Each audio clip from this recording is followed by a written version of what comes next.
દિલ્હી ખાતે યોજાયેલી 67મી national school ગેમ્સમાં ભરૂચની અદ્વૈત વિદ્યા નિકેતનની ધોરણ 11 સાયન્સની ધ્વનિ મકવાનાએ કરાટેમાં ગોલ્ડ મેડલ સાથે પ્રથમ નંબર હાંસલ કર્યો છે। દિલ્હી ખાતે યોજાયેલી 67મી નેશનલ સ્કૂલ ગેમ્સમાં ભરૂચની અદ્વૈત વિદ્યા નિકેતનની ધોરણ 11 સાયન્સની ધ્વનિ મકવાનાએ કરાટેમાં ગોલ્ડ મેડલ સાથે પ્રથમ નંબર હાંસલ કર્યો છે।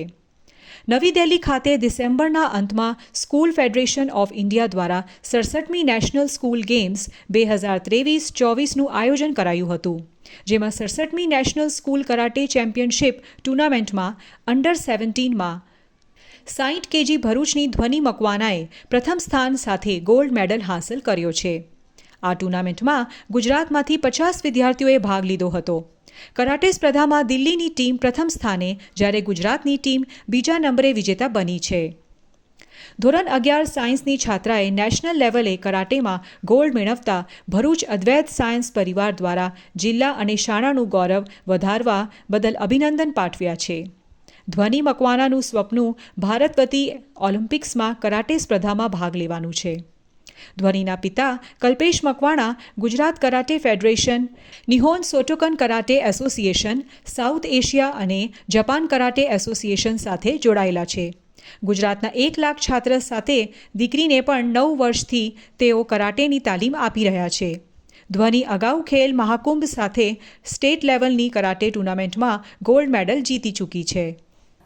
Who is of course a student of Advait Vidya Niketan, but not only a student, but she is the pride of Advait Vidya Niketan, as she has stood first at the 67th National School Games 2023-24, and the category it was for karate for girls under 17 and minus 60 kg category.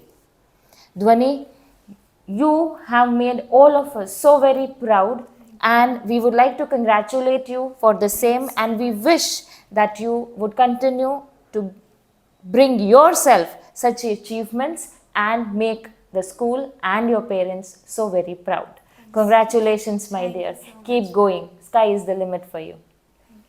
Not only in 2023 but also in 2018 and 19.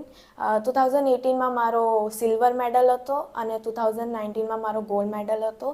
Not only in school games but also in Khel Mahakumbh and many more tournaments like Karate India organization and many more tournaments.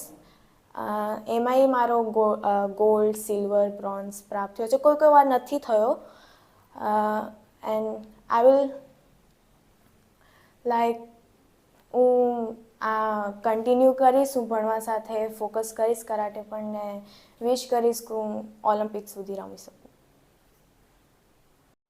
આજે national દિલ્હીમાં tournament થઈ હતી, ત્યાં અમે girls boys જે ગુજરાતથી અલગ અલગ ડિસ્ટ્રિક્ટ અને અલગ અલગ ડિસ્ટ્રિક્ટથી જે રમવા ગયા હતા, અમે ટોટલ ગર્લ્સ બોયઝ થઈને 50 પ્લેયર્સ હતા.